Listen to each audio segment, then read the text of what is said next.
نन्हे बच्चे सबको बहुत अच्छे लगते हैं और हर कोई बच्चे को गोद में उठाना चाहता है। लेकिन अगर बेबी के मुंह से राल निकल निकल कर उसके कपड़े गीले कर रही हो तो फिर माँ को ही बेबी को संभालना पड़ता है और ये मसला सर्दियों में बेबी को ठंड लगने का बायस भी बन सकता है। लेकिन अब आप बिल्कुल फिक्र ना करें, क्योंकि मैं इस मसले के हल के लिए बहुत ही अच्छी होम्योपैथिक मेडिसिन आपको बताऊंगी। ये मेडिसिन खिलाने से आपकी परेशानी ख़त्म हो जाएगी। सबसे पहले तो आपको ये पता होना चाहिए कि नन्हे बच्चों की राल क्यों बहुत ज़्यादा रहती है।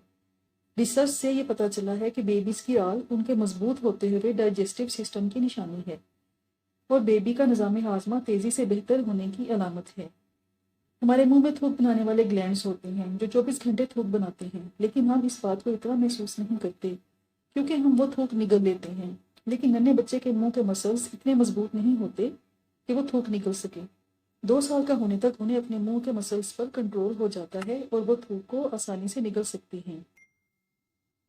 कुछ लोग कहते हैं कि जो बच्चे थूक बहुत ज़्यादा निकालते हैं वो जल्दी बोलते हैं या जल्दी दांत निकालते हैं। ऐसा नहीं है। थूक निकालने का जल्दी बोलने या दांत निकालने से कोई ताल्लुक नहीं है। जो बच्चे टोटल मदर फीड ही लेते हैं, अगर उनकी मदर्स बहुत ज़्यादा स्पाइसी और हैवी खाने खाएं तो बच्चा उसे हजम नहीं कर सकता।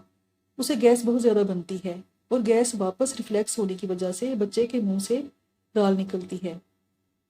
बच्चा अगर फीडर से दूध पीता है तो दूध के साथ गैस भी निगल लेता है और वो गैस जब बच्चे के मुंह में वापस आती है तो थूक के साथ मिलकर बच्चे के मुंह से बाहर निकलती है, क्योंकि बच्चा थूक को निगल नहीं सकता, इसलिए वो राल निकालता है। इसलिए बच्चे को फीड के बाद डकार लाजमी दिलाया करें ताकि उसकी गैस निकल जाए। अक्सर राल निकालने वाले बच्चों के मुंह के इर्द गिर्द की जगह पर रैशेज हो जाते हैं, मुंह हर वक्त गीला रहने की वजह से। इसलिए नरम कपड़े से बार बार बच्चे का मुंह साफ करते रहें और रात सोने से पहले बच्चे के मुंह के इर्द गिर्द और गालों पर कोई अच्छा सा मॉइस्चराइजर अपने डॉक्टर से पूछकर लगा दिया करें ताकि राल बच्चे की स्किन को नुकसान ना पहुंचाए। कुछ माएँ समझती हैं कि उनका बच्चा भूखा होने की वजह से राल निकालता है। ऐसा बिल्कुल नहीं है। बच्चा पेट भरा होने के बावजूद भी थूक निकाल सकता है।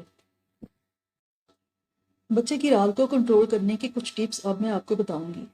अगर बच्चा चूसने का इस्तेमाल करता है तो उसे छुड़वा दें या उसका इस्तेमाल कम से कम करें। उसी वक्त उसका इस्तेमाल करें जब बहुत ज़रूरी हो और बच्चा जिद कर रहा हो। अगर बच्चा फीडर में पानी या दूध पीता है तो आस्ता आस्ता उसे सिपी कप फीडर की जगह पर देना शुरू करें और जब बच्चा इस पर कंट्रोल हासिल कर ले तो अपनी स्ट्रॉ का इस्तेमाल करें। इस तरह आपके बच्चे को अपने मुंह के मसल्स पर कंट्रोल होगा और वो थूक कम फेंकेगा। अब मैं आपको वो होम्योपैथिक मेडिसिन बताती हूँ जो आपके बच्चे के इस मसले को फ़ौरन ठीक कर देगी और इसका कोई साइड इफ़ेक्ट भी नहीं है, बल्कि अगर आपके बच्चे को मैदे का कोई मसला है तो वो भी ठीक हो जाएगा। मेडिसिन का नाम है मर्कसोल 30। इसके 2-2 ड्रॉप्स 1 चम्मच पानी में मिलाकर दिन में 3 बार बच्चे को पिलाएं। ये बहुत ही जादू असर मेडिसिन है। 2-3 दिन में ही आपको इसका रिजल्ट मिल जाएगा। जैसे जैसे आपको फ़र्क पड़ता महसूस हो तो आप मेडिसिन की डोज कम करती जाएं। 3 से 2 बार कर दें और फिर कुछ दिन तक 1 बार दें और फिर बंद कर दें, क्योंकि होम्योपैथिक मेडिसिन कोर्स की शक्ल में नहीं देते। इस बात का ख्याल रखें और मुसलसल ना देती जाएं। मुझे उम्मीद है कि ये वीडियो आपकी इस मुश्किल को ज़रूर ख़त्म करेगी।